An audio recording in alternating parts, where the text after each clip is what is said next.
Summer Game Fest week is here, and yes, there's going to be plenty of enormous trailers, dramatic music, and a lot of people repeating things that have been said already. Across the Summer Game Fest, there are going to be some genuinely promising games that are worth keeping an eye on, from big hitters like Star Wars Zero Company, Fable, and Guild Wars for example, to some smaller system heavies indie that could get buried underneath all the avalanche of trailers. So today I'm looking at the 12 games from Summer Game Fest that you need to keep on your radar. Some are confirmed showcase extravaganzas, some already have demos, and one or two are firmly going to be in a gorgeous trailer but no real game underneath category, and I'll let you know which is which. Welcome back to LT Gaming, let's get into it. Starting with the obvious headline pick for our channel, Star Wars Zero Company. Honestly, for strategy fans, Star Wars has been weirdly underserved for years. I mean, I'm still playing Empire at Bloody War, great game by the way, but obviously the point is there's not been a lot for a long time. So Zero Company matters in that sense. It's a single player turn-based tactics game from Bit Reactor, set during the twilight of the Clone Wars, and the Summer Game Fest is going to be giving its proper gameplay premiere, which means it could go one or two ways. If they show how sharp squad tactics, good positioning, customization, all these aspects we expect from a game like this, it could be one of the showstoppers of the entire event. If it looks too scripted, too cinematic, or it's light on tactical depth, I think some alarm bells will start ringing. So here's hoping they show that it has the systems to back up this dream. Next up is Fable, which is confirmed in the Xbox Game Showcase, and this one really needs to have a strong showing. We know the game has moved to 2027, so it's not the release hype, it's about proof of life for me. Fable has always been a slightly odd beast, not just because it's an action RPG, but it's got this daft British humour, moral choices, strange characters, and all the lovely nonsense we expect from a game like this. The big question for me is whether this new Fable actually has the role-playing texture underneath the expensive presentation. Do they show good quest design, meaningful choices, reactive towns, and a world that feels alive rather than just very shiny? If they do, it could be a massive moment. But if it's another gorgeous cinematic montage with a few quips here and there, I think people will be asking the same question. Where is the actual Fable in all of this? Next we have something for the MMO fans, and that is the Guild Wars reveal, and no one really knows what is going on here. Because yes, Guild Wars is definitely turning up at Summer Game Fest, but no, they haven't officially said Guild Wars 3, and I'm not going to sprint to that conclusion just yet. Still, it's a big one. Guild Wars has some serious RPG legacy, and any new reveal tied to that universe is going to get people talking, us included. The question is, what kind of reveal are we actually going to get? Is this a major expansion, a new bold direction for Guild Wars 2, or something entirely new, aka Guild Wars 3? We're going to find out soon enough. I'm just going to say, keep your expectations restrained, but very much your eyes open. If ArenaNet has something substantial here, this could be one of the biggest RPG moments for some time. Moving on to Exodus next, and this is one I really want to see some more information from. The pitch is quite easy to like. Cinematic sci-fi RPG from Archetype Entertainment, with humanity fighting for survival, big choices, time dilation consequences. It's got a very clear whiff of Mass Effect energy floating around it. But this is why this reveal matters. We're hopefully not just getting another cinematic mood piece here. If it's confirmed, we would like to see some gameplay and see what sort of RPG this is gonna be. The idea sounds great, but we need to see the actual shape of the game now. How does exploration work? How reactive are the choices? Is combat interesting? Do we have some fun, real characters in the game? If it can showcase proper systems underneath the cinematic presentation, it could go from interesting sci-fi RPG to top of the Steam wishlists. Looking at Theos Cities of Myth now, and this is the sort of strategy game that could get buried amongst all the loud trailers. It's a Greek mythology city builder from Triskel Interactive and Dotemu. I've enjoyed some of their games recently, like the Pharaoh remake.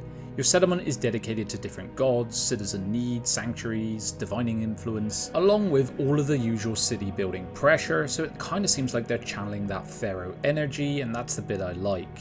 Mythology is such an easy skin to slap onto games like this, but Theos looks like it wants to actually use that in the way it shapes how your city develops. Strategy fans don't get enough mythological city builders, I'll stand by that point, so this is firmly on my radar and probably should be on yours too. Moving on to Canvas City now, and one of the more immediately stylish tactics games in the mix, and definitely not my usual cup of tea. The pitch seems pretty cool though, a turn-based tactics RPG about skaters and street artists rebelling against an oppressive regime, where combat isn't just fighting, it's movement, expression and taking back territory, so it has a strong identity straight away. The thing I'm interested in is whether the style feeds into the tactical side. If skating changes how you move, if street art affects control of the map, and rebellion is more than just a cool backdrop, I think this could be a proper sleeper hit. Because cool looking tactics RPG is nice, but cool looking tactics RPG with theme and mechanics that are actually shaking hands and talking to each other is very exciting. Okay, Husk Protocol, which immediately gets points from me because it's about mechs, cards, infiltration and terrible decisions becoming very expensive for you, all things I like. This is a deck driven mecha strategy roguelite where you're managing loadouts, detection, survival inside this machine run city. During this week, it's going to have a showcase presence and a live Steam playtest, so it isn't just a wishlist it and hope for the future situation. The reason I'm curious here is that deck builders are very prevalent these days, but the best ones keep me addicted for a very long time. So if Husk Protocol can make positioning, information and mech customization all blend and work together, this could be very dangerous for my time on the channel. Going very indie now with Exark, I think I'm saying that right. This is one of those strategy pitches that immediately starts doing the work for you. You command a giant arc ship in a collapsing world, like it. Building out its systems, love it. Recruiting crew, stacking synergies and trying to keep the whole thing moving long enough to survive. I'm liking a lot of what I hear here. The nice thing with this one, it's not just floating around as a tailored tease, it's part of the mixed lineup, meaning there's going to be a demo live, which means there's going to be actual playable proof behind this pitch. Mechanically, for me, it could be very satisfying if ship upgrades, crew choices and the run-based structure all feed into each other. I'm thinking FTL vibes here, because giant arc ships sound really bloody cool. Now onto Entropy, and this is one for the old school RPG crowd, of which I am proudly a member. We're looking at a turn-based tactical RPG set in a dying world, with a party of mercenaries heading towards what is broadly speaking going to be a very bad place full of loads of demons. So not exactly a chilled out adventure. What makes it worth tracking for me is not just leaning on the retro style as its only gambit. It's going to try and deliver proper party building, clean tactical combat, and the satisfying sense that every character in your group has a job beyond you're a tank, you're a damage dealer, you're a glass cannon, all of that jazz. The good news is this week will give us something tangible. There will be a demo, an early access date, so it's moving beyond promising trailer into something players can actually start judging. Okay, Sonzai next, probably butchering the name again. This is going to be a nice change from all the Doom, Demons and collapsing world side of things. It's a hand-drawn RPG with social links, combo heavy action and a magical town where relationships feed into your power and progression. Sounds very idealistic to me. Why is it worth watching? Well, Sonzai wants to make the social side matter, so it ties into combat and exploration, meaning that if you build relationships within the game, it could be the heart of the whole thing. And honestly, in a week full of showcases of armor, guns, world-ending dramatic events, I thought this might be a good palate cleanser for you guys. And finally, I'm doing a bit of wild speculation on my part here with Clockwork Revolution. Now, a warning here, it's not confirmed for this week, so don't go sprinting to the comments just yet. But I do think this game showcase will have one or two surprises tucked away, and my money is on Clockwork Revolution.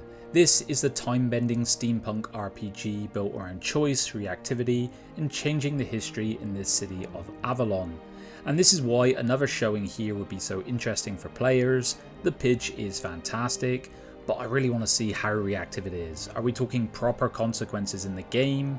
Or is it just going to be kind of slightly less meaningful? So not confirmed, not promised, but a project you should probably keep an eye on regardless. So those are 12 games I've got my eye on in the Summer Game Fest week. Some massive headline acts, of course. For me, Star Wars Zero Company is probably the biggest immediate test, just because people have been waiting so long for a new Star Wars game.